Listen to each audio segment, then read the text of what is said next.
प्राधान्य का निरूपण। यही भगवती मुक्ति का रहस्य है। वे स्वर्ण आचार्य प्रथम द्वैत का नाश करते हैं और अद्वैत प्राप्त करते हैं, फिर काल्पनिक द्वैत बनाए रखते हैं जिसके कारण कन्हैया की गोपी भाव से पूजा की जा सके। ज्ञानी जन ज्ञान से अद्वैत सिद्ध करते हैं, यह अद्वैत मुक्ति कहते हैं, केवल्य मुक्ति है। भगत भक्ति से अद्वैत सिद्ध करते हैं, यह भागवती मुक्ति है। इस प्रकार दो भक्तियों का वर्णन हुआ। 17 तत्वों का सूक्ष्म शरीर है। स्थूल और सूक्ष्म शरीर का नाश होने पर मुक्ति प्राप्त होती है। विचार प्रधान मनुष्य ज्ञान मार्ग पसंद करता है। भावना प्रधान मनुष्य कोमल हृदय होने के कारण भक्ति मार्ग पसंद करता है। ईश्वर से विमुख न होना ही भक्ति है। सभी साधनों में भक्ति ही श्रेष्ठ है।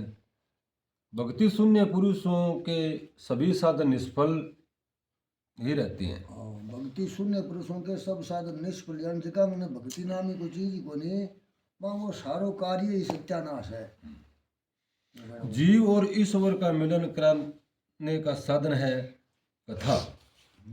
भागवत में यहाँ भी भक्ति शब्द का प्रयोग किया गया है। वहाँ तिरवय शब्द भी प्रयुक्त हुआ है। भक्ति तिरवय होनी चाहिए। बिना तिरवता के साधारण भक्ति से कुछ नहीं होता। त्रिवेण भक्ति योगेन यदेन पुरुष परम। वैराग्य की इच्छा वाला मुमुक्षु भगत हो तो उसे त्रिवय भक्ति योग से परम पुरुष पूर्ण परमात्मा का पूजन करना चाहिए। सुखदेव जी कहते हैं, हे राजन, मुक्ति प्राप्त करनी हो तो आरंभ में भोगों को त्याग करना ही पड़ेगा। भोगी ज्ञान या भक्ति मार्ग में आगे नहीं बढ़ सकता। भोग भक्ति में भी बाधक है और ज्ञान में भी। भोग की अपेक्षा त्याग में अत्यंत गुणा सुख है, अंत गुण। इंद्रजन्य सुख सभी प्राणियों में एक सा ही होता है। पशु का, मनुष्य का और देव गंधर्व तथा तत्वेंद्रिय का स्पर्श सुख और जिहेंद्रिय का रस सुख समान ही होता है। अब इंद्रिय सुख समझा थे, ये हाथ गो, कान गो, जीभ गो, नाक गो, आंख गो, अन्य जगह पर सुख प्राप्ति देवा बारिश में सारे जीवन का एक सही है। अपन जो आनंद भोजन में पशु ने पोतुड़ी मावे है, भोगी में भोजन है। हाँ, वो भूमि में भोजन है। बिल्कुल सुख तो अपना सारा एक सा है। देवता में फिर को नहीं, तो देवता का अपनी एक सा है। इंद्रिय सुख के उपभोग के समय जो आनंद मनुष्य को मिलता है, वही आनंद पशु को भी मिलता है। 56 मन रुई की गद्दी वाले पलंग पर सोने वाले सेठ को जो आनंद मिलता है, वही आनंद कचरे कूड़े में ढेर पर पड़े हुए गधे को मिलता है। इसलिए मनुष्य को चाहिए कि वह बुद्धिपूर्वक भोग छोड़े। भोग में क्षणिक सुख मिलता है, पर त्याग से हमेशा के लिए अंत सुख की प्राप्ति होती है। भोग से शांति नहीं मिलती, त्याग से शांति मिलती है। पशु, पक्षी, मनुष्य सभी के लिए इंद्रिय सुख तो एक समान ही है। मनुष्य को तो सुख श्रीखंड खाने से मिलता है, वही सुख सुअर को विष्ठा खाने से मिलता है। राजन, तुमने आज तक अनेक भोगों का उपभोग किया। अब तुम अपनी एक एक इंद्रियों को भक्ति रस का पान कराओ। इंद्रिय रूपी पुष्प तुम भगवान को अर्पित करो। राजन, धीरे धीरे संयम बढ़ाओ। श्री कृष्ण का सतत ध्यान धरना ही मनुष्य मात्र का कर्तव्य है। जो ईश्वर में तन्मय होता है उसे मुक्ति मिलती है। राजन, जन्म उसी का सफल हुआ जानो कि जिसे दूसरी बार माता के गर्भ में जाने का अवसर ही नहीं मिले। गर्भवास नरकवास है। कर्म और वासना को साथ लेकर जो जन्म लेता है उसके लिए गर्भवास नरकवास ही है। सुखदेव जी जनक राजा के राजगृह में विद्या सीखने के लिए गए। विद्याभ्यास समाप्त हुआ। सुखदेव जी ने गुरु दक्षिणा देने की इच्छा प्रकट की। राजा जनक ने कहा, मुझे कोई गुरु दक्षिणा की इच्छा नहीं है, फिर भी तुम आग्रह करते ही हो तो जगत में जो वस्तु बिल्कुल निरुपयोगी हो वही मुझे दे दो। लाइट बंद करी।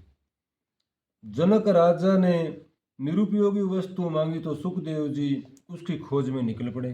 क्या चीज है? उसे प्रथम मिट्टी उठाई तो उसने कहा कि मेरे तो कोई उपयोग है। पत्थर ने वैसा ही कहा, जो कि वस्तु उठाई वह सभी उपयोगी निकल पड़ी। अंत में हार कर सुखदेव जी ने विष्ठा उठाई तो उसने भी कहा कि मैं भी उपयोगी हूँ। मनुष्य के पेट में जाने से ही मेरी यह अवस्था हुई, फिर भी मैं निरुपयोगी नहीं हूँ। सोचते सोचते सुखदेव जी ने पाया कि यह देहाभिमान ही निरुपयोगी है। परमात्मा की सेवा करते हुए पुरुषत्व और स्त्रीत्व का भान चला जाए तो गोपी भाव सिद्ध होता है और परमात्मा की नित्य लीला से प्रवेश मिल जाता है। संग तक सुखी भावेत। सुखदेव जी ने जनक राजा से कहा कि मैं अपने देह अभिमान और गुरु दक्षिणा में अर्पित करता हूँ। यह सुनकर जनक राजा ने सुखदेव जी से कहा कि अब तुम कृतार्थ हो गए हो। अब अमर हो गए। सुखदेव जी ने देह अभिमान छोड़ दिया। देह भान न होने के कारण ही उन्होंने मंगलाचरण नहीं किया। चौथे अध्याय में मंगलाचरण किया है 12वें श्लोक से। साधक को कथा मार्गदर्शन कराती है। इतनी ही नहीं, सिद्ध पुरुषों को भी कथा सुनने की जरूरत रहती है। सुखदेव जी की कथा में व्यास जी आदि बैठे थे। द्वितीय स्कंद के अध्याय 1, 2, 3 में भागवत का पूरा सार और सारा बोध आ गया। राजा को जो उपदेश देना था वह 3 अध्यायों में विदित है। फिर उसके बाद तो परीक्षित राजा का मन विषय और न चला जाए, इसलिए सभी चरित्र कहे गए सुखदेव जी स्तुति करते हैं।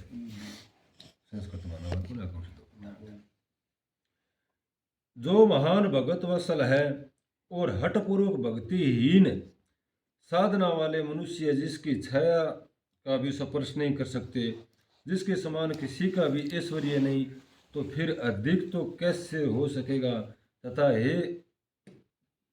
तथा जो ऐश्वर्य मुक्त होकर निरंतर ब्रह्म स्वरूप अपने धाम में विहार कर रहे हैं, ऐसे भगवान श्री कृष्ण को बार बार नमस्कार करता हूँ।